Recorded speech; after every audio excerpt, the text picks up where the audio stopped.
This is going to blow your mind. To understand Koryū, you must first understand what it is not. It is not the sport karate you see in tournaments. It is not the graceful, flowing movements of modern Aikido practiced in community centers. Koryū, translating to old flow or old school, refers to the martial traditions of Japan established before the Meiji Restoration of 1868. These are not arts designed for self-improvement or sport, though those can be byproducts. At their core, these are the combat systems of the samurai, the warrior class of feudal Japan. They are living, breathing relics of a time when the skill to wield a sword, spear, or halberd was the difference between life and death on a muddy battlefield or in a darkened castle corridor. They are a direct, unbroken lineage stretching back centuries. The significance of Koryū in Japanese culture is profound, yet often hidden in plain sight. These schools are the cultural DNA of the Bushi, the classical warrior. They preserve not just fighting techniques, but a complete system of etiquette, philosophy, and strategy. Each school, or ryuha, is a self-contained universe with its own unique history, its own set of katas, prearranged forms, and its own distinct spiritual and ethical framework. To join a Koryū is not merely to learn how to fight, it is to be adopted into a lineage, to become a link in a chain that extends back through generations of masters. This is why they are considered a precious cultural heritage, a direct connection to the mindset and realities of pre-modern Japan, a world away from our comfortable lives today. Imagine a library where the books are not made of paper and ink, but of human bodies and movement. Each kata is a chapter, each technique a sentence, passed down from teacher to student with meticulous care. The founder of the school, often a warrior who survived numerous battles, codified his battlefield experiences into these forms. The movements are not abstract. They contain lessons on timing, distance, and psychological control, all learned at the sharp end of a sword. Unlike modern arts that have been adapted for large classes and competition, Koryū are often small, insular groups dedicated to preserving their specific tradition with absolute fidelity. The goal is not innovation, but perfect transmission of the original teachings. Therefore, when we look at a Koryū, we are not just seeing a martial art, we are seeing a historical document in motion. It is a window into the past, offering insights into the brutal realities and the sophisticated culture of the samurai. These schools are the living ghosts of old Japan, carrying the weight and wisdom of their ancestors into the 21st century. They challenge our modern notions of progress and efficiency, reminding us that some things of great value are meant to be preserved, not changed. They represent a commitment to a path that is difficult, demanding, and often misunderstood, but one that holds a deep and enduring meaning for those who walk it. The story of Koryū begins in an era of turmoil. The Sengoku Jidai, or the Age of Warring States, was a century of near-constant civil war in Japan, stretching from around 1467 to 1615. Feudal lords, or daimyo, vied for power and territory in a chaotic free-for-all. In this brutal environment, the skills of the warrior, the Bushi, were in constant demand and put to the ultimate test. It was on these bloody battlefields that the foundations of the Koryū were laid. Warriors who survived battle after battle began to analyze what worked and what did not. They developed specific methods for using the sword, spear, halberd, and other weapons that were brutally effective. They learned how to fight in armor, on horseback, and within the tight confines of castles. These experienced warriors, upon retiring from active conflict or during periods of relative peace, sought to pass on their hard-won knowledge. They did not just teach a collection of random techniques. Instead, they systematized their combat experience into a coherent curriculum, a ryuha. Famous swordsmen like Sukahara Bokuden and Kamizumi Nobutsuna are credited with founding some of the earliest and most influential schools. Their systems were not theoretical. They were born from real-life encounters where a moment's hesitation or a flawed technique meant death. The goal was simple and stark: to survive and to prevail. This pragmatism is the defining characteristic of these early martial traditions. With the establishment of the Tokugawa shogunate in the early 1600s, Japan entered a long period of internal peace known as the Edo period. The constant large-scale warfare ceased, and the role of the samurai began to change. They transitioned from being battlefield soldiers to a class of military administrators. However, the martial arts did not disappear. Instead, they evolved. The focus shifted from mass battlefield combat to the art of the duel and self-defense. The Koryū became a means for the samurai to maintain their martial readiness, their class identity, and their mental and spiritual discipline. The dojo became the new battlefield, a place to cultivate the warrior spirit in a time of peace. During this long peace, the Koryū deepened their philosophical and spiritual dimensions. The raw, pragmatic techniques were refined and woven into a broader tapestry of personal development. Concepts from Zen Buddhism and Shintoism became more integrated into the training. The art of the sword, kenjutsu, became not just about cutting down an opponent, but about cutting down the ego and perfecting the self. This period solidified the Koryū as holistic systems of education, shaping not just a warrior's body, but their mind and spirit as well. It is this unique blend of deadly pragmatism and profound philosophy that allowed the Koryū to survive the end of the samurai era and continue to this day. Finding a genuine Koryū dojo is the first challenge. They do not advertise on billboards or offer free trial classes. They are often hidden away in quiet neighborhoods, in private homes, or in small community halls, their presence known only through word of mouth or a formal introduction. My first visit to such a place, a dojo for Tenshin Shoden Katori Shinto-ryu, began with a long train ride to the outskirts of the city. The dojo itself was an unassuming old wooden building attached to the sensei's home. The only sign of its purpose was a simple wooden plaque by the door carved with the name of the school. There was a palpable sense of gravity even before I stepped inside. The entrance, the genkan, is a critical space. Here you remove your street shoes and with them the concerns and ego of the outside world. I was instructed to place my shoes neatly together, toes pointing outward, a small but significant act of mindfulness. Stepping onto the cool, polished wooden floor of the dojo felt like entering a sacred space. The air was thick with the scent of old wood, tatami mats, and the faint, metallic smell of oiled steel. The only sounds were the soft shuffle of feet and the sharp, clear clack of wooden swords making contact. There was no music, no loud chatter, no distractions, only a quiet, focused intensity. My first impression was one of time slowing down. Everything was deliberate. Students moved with a quiet purpose, whether they were sweeping the floor, bowing to the kamiza, the shrine at the front of the dojo, or practicing their forms. The walls were bare, save for the kamiza itself and a few scrolls of calligraphy displaying the school's principles.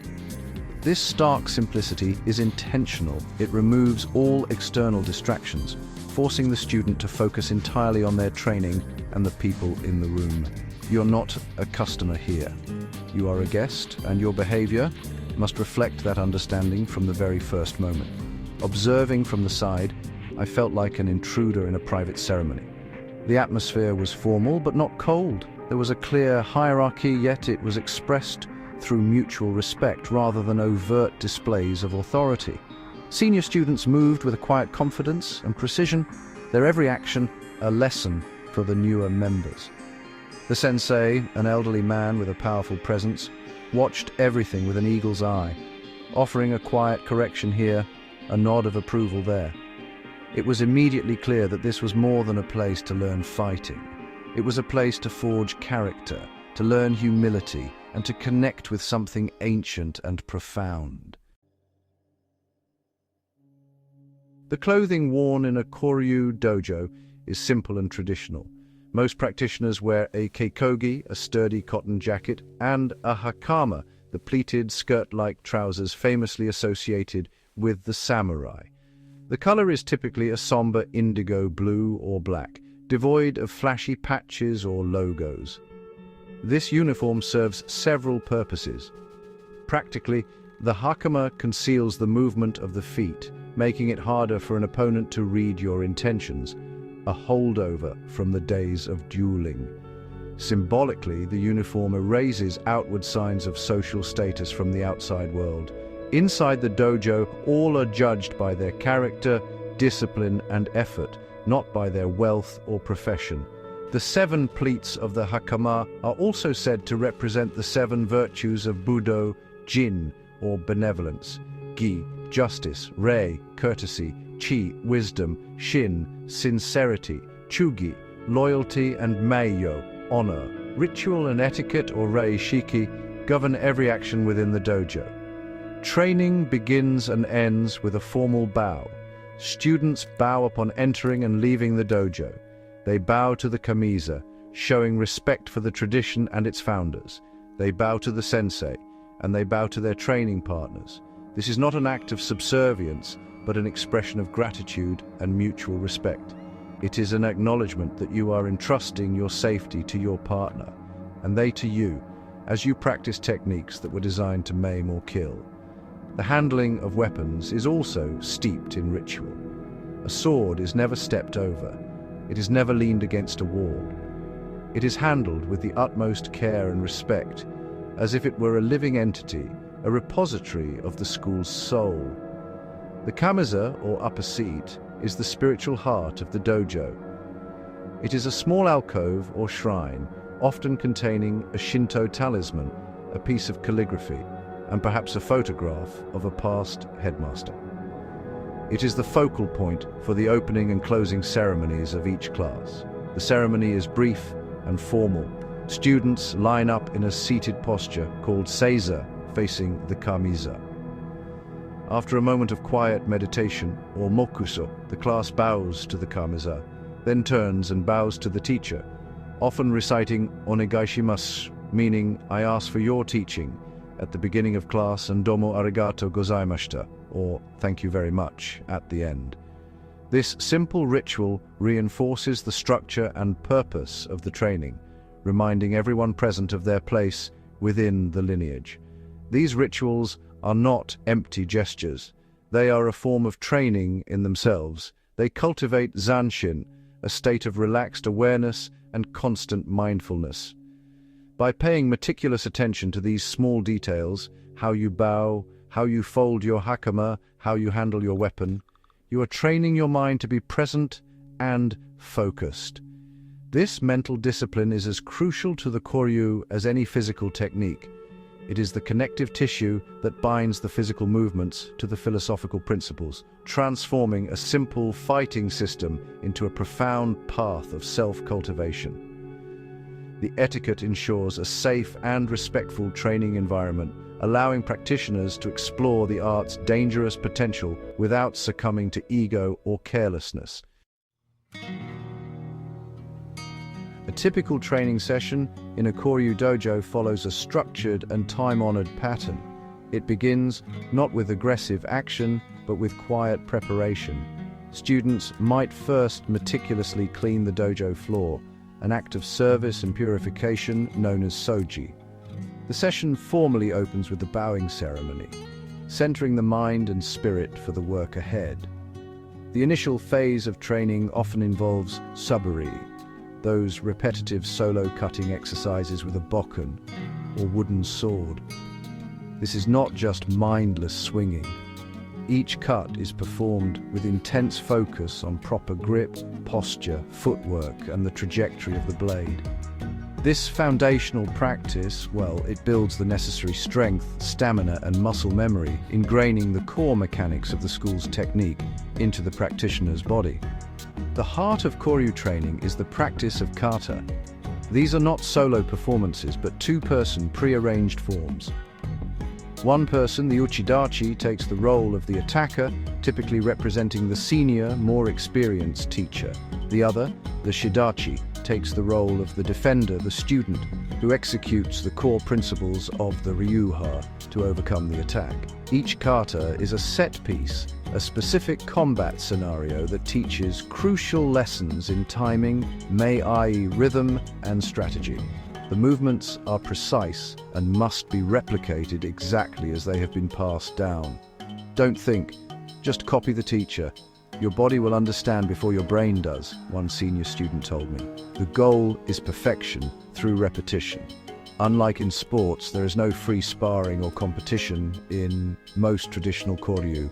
The techniques are simply too dangerous to be used in a competitive context. The kata is the laboratory where the art is studied. Within these forms, students can practice with full intent and commitment in a safe, controlled manner. The feeling is one of intense, focused dialogue. When the bokken connect, the impact travels up your arms and into your core. You feel your partner's intent, their energy, their commitment. There is a raw, visceral reality to it that is absent from solo practice. It is in the space between the movements, the silent tension before the strike, that much of the real learning happens. Training is physically and mentally demanding. The stances are often low and taxing, and the repetition can be grueling. A sensei will rarely offer effusive praise. A slight nod or a simple yoshi, meaning good, is the highest compliment. Corrections are direct and precise. The teacher might physically adjust your posture, move your hands on the sword's hilt, or demonstrate the technique again with silent emphasis. The onus is on the student to watch, to listen, and to feel. The training rhythm is one of intense effort, followed by quiet observation and reflection. It is a slow, methodical process that grinds away at the ego and gradually reveals the deeper layers of the art. Ichi-go, the unspoken bond of teacher and student. The relationship between a teacher or sensei and a student or deshi in a Koryū is really the central pillar upon which the entire tradition rests. It's a world away from the transactional nature of, a customer paying for a service. This relationship is more akin to that of a master artisan and an apprentice. The student does not simply learn techniques. They strive to absorb the teacher's way of moving, thinking, and being. It's a bond built on a foundation of profound respect, trust, and long-term commitment. The sensei is not just an instructor, but a guide, a mentor, and the living embodiment of the school's lineage. His responsibility is not just to teach, but to preserve and transmit the art unaltered to the next generation. Respect is demonstrated in countless ways, both large and small. Students always allow the sensei to enter and leave the dojo first. They ensure his training space is prepared and his needs are met. When the sensei speaks, students listen with their full attention, without interruption.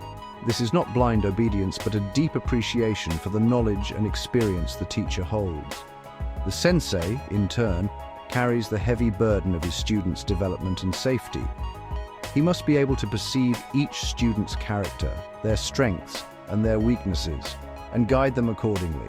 He offers correction not to criticize, but to polish and refine. The teaching method is often indirect and subtle. A sensei may teach a profound lesson through a seemingly simple physical correction. He might demonstrate a kata with a particular student over and over, not saying a word, allowing the student to learn through the physical feeling of the teacher's timing and power. This is called Isshin-denshin, or mind-to-mind transmission. Much of the most important knowledge is considered kuden, or oral teaching, passed on only when a student is deemed ready to understand it. A student once recalled, "For 5 years, sensei never spoke to me about strategy. He just corrected my footwork. One day, he simply said, 'Now you can stand. We can begin to learn.' I realized everything before that was just preparation." This bond is encapsulated in the concept of ichi-go, ichi-e, which translates to one time, one meeting. It means that every encounter is a unique and precious event that can never be replicated. In the dojo, this means that every repetition of a kata, every moment spent with the teacher, is to be treasured and approached with one's whole being. The student must be fully present, knowing that this specific moment of teaching will never come again. This philosophy fosters a deep sense of gratitude and urgency in the student, while reminding the teacher of the immense responsibility they have in every single interaction. It is through this profound, unspoken bond that the soul of the Koryū is passed from one heart to another. A chain unbroken. The preservation of ancient knowledge. The survival of Koryū over centuries of immense social and political change is nothing short of miraculous. These traditions have weathered the end of the samurai class, the rapid modernization of the Meiji era, and the prohibition of martial arts following World War II. Their endurance is, honestly, a testament to the dedication of the lineages that protected them. The primary mechanism for this preservation is the strict adherence to a direct person-to-person transmission from teacher to student. The art is not learned from books or videos. It is stolen from the teacher's body through years of dedicated in-person training. This ensures that the subtle details, the feeling, and the spirit of the art are not lost. Central to this preservation is the concept of the soak, or headmaster, of the lineage. The soak is the current link in the ancestral chain, holding the ultimate authority and responsibility for the Ryuha. He is the one who has received the complete transmission of the art and is entrusted with its protection. In many schools, this transmission is formalized through the issuance of makimono, or handwritten scrolls, which document the school's history, philosophy, and techniques. The highest level of license, the Menkyo Kaiden, signifies that a student has mastered the entire curriculum and is qualified to carry the lineage forward. This formal system creates a clear and unbroken chain of transmission, ensuring the art remains pure. The insular and private nature of most Koryū has also been a key factor in their survival. By avoiding commercialization and mass market appeal, they have protected themselves from the dilution that often comes with popularity. Koryū dojos are not businesses. They are families dedicated to a common purpose. New members are often accepted only through a formal introduction from a current member, and they may undergo a probationary period to determine if their character is suitable for the school. This selective process ensures that those who join are serious, dedicated, and understand the profound commitment they are making. It keeps the group small, focused, and dedicated to the core mission of preservation. In the modern era, Koryū face new challenges, from a declining number of practitioners in Japan to the risk of misrepresentation on the internet. However, many schools have cautiously adapted. While the core teachings remain unchanged, some headmasters now travel abroad to teach dedicated students, establishing small study groups around the world. Organizations like the Nihon Kobudo Kyokai were formed to help preserve and promote these classical arts, holding public demonstrations that allow the public a rare glimpse into this hidden world. Through these careful efforts, the unbroken chain of the Koryū continues, carrying the legacy of the classical warrior into a future its founders could never have imagined. Echoes of the past, voices of the present. Why would someone in the 21st century dedicate themselves to an ancient, seemingly obsolete martial art? The answers are as varied as the students themselves. For many, it is a search for authenticity, a desire to connect with something real and deeply rooted in history. In a world of fleeting digital trends and disposable culture, the Koryū offer a sense of permanence and depth. I started because I was interested in swords, explained a young software engineer in his late 20s. But I stay because it's the most honest thing I do all week. There are no shortcuts. The sword doesn't lie. Your own lack of focus or discipline is immediately obvious. It teaches you about yourself. For others, the appeal lies in the holistic nature of the training. It is not just a physical workout, it is a discipline for the mind and spirit. A woman in her 40s, a professional translator, shared her perspective. The modern world pulls you in a million directions. Here in the dojo, you have to be 100% present. That focus, that mindfulness, it bleeds into the rest of my life. It makes me calmer, more centered, the etiquette, the respect. It's a way of moving through the world, not just a way of moving in the dojo. It's an antidote to the chaos of modern life. This sentiment is common among practitioners who find that the discipline of the art provides a stable anchor in their busy lives. The deep connection to Japanese culture and history is another powerful motivator. Practicing a Koryū is an immersive experience. Students learn not only the movements but also the language, the history, and the philosophical context behind them. It is a way to engage with Japan on a level far deeper than that of a tourist. An American student who has lived in Japan for over a decade put it this way: you read about Bushido and the samurai spirit in books, but here you feel it. You are part of a living tradition. When you hold the same license that was granted to samurai hundreds of years ago, it's a humbling and powerful feeling. You feel a responsibility to that history. Ultimately, many students find a profound sense of purpose and community within the dojo.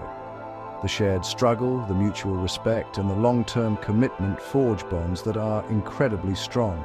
It is a community built not on casual interests, but on a shared dedication to a difficult and demanding path. "These people are my family," a senior student told me, gesturing to the others in the room. "We sweated together, we struggled together, and we've watched each other grow over years." You can't find that kind of connection in many places anymore. We are all here to preserve this beautiful, difficult thing. That shared purpose means everything. The enduring soul of the warrior. In our contemporary world, obsessed with speed, convenience, and instant gratification, the Koryū stand in stark defiance. They are slow, difficult, and inconvenient. They demand patience, humility, and a commitment measured not in months, but in decades. The techniques they teach, designed for a battlefield that no longer exists, have no direct practical application for most of us. And yet, their value today may be greater than ever before. These ancient schools are not teaching us how to fight with a sword. They are teaching us how to live with the spirit of a warrior in a world that has forgotten what that means. The true lessons of the Koryū are not found in the sharpness of the blade, but in the discipline it takes to wield it. The focus required to perfect a single sword cut becomes the focus needed to complete a difficult project at work. The respect shown to a teacher and training partners becomes the respect shown to colleagues and family. The perseverance to push through a grueling training session becomes the resilience to face life's inevitable hardships. The Koryū curriculum is really a crucible designed to forge not a soldier, but a better human being, one who is self-aware, disciplined, resilient, and mindful. These traditions remind us of the value of lineage and the debt we owe to those who came before us. In a culture that often discards the old in favor of the new, the Koryū teach us to honor our history and to see ourselves as part of a continuum. To be a member of a ryuha is to accept the responsibility of being a custodian of a precious cultural treasure, to ensure that the chain remains unbroken for the generations that will follow. This sense of duty and connection to something larger than oneself provides a profound sense of meaning that is often absent in modern life. Ultimately, the world of traditional Japanese Koryū is a world of living history. It is a path that challenges the body, disciplines the mind, and cultivates the spirit. While the armor and swords may now be relics of the past, the core principles they represent, honor, courage, integrity, and self-mastery, are timeless. The Koryū are a vital reminder that the most profound struggles are not fought on a battlefield, but within the landscape of our own hearts and minds. They preserve the enduring soul of the warrior, offering a compass for navigating the complexities of our modern world with grace, strength, and an unwavering spirit.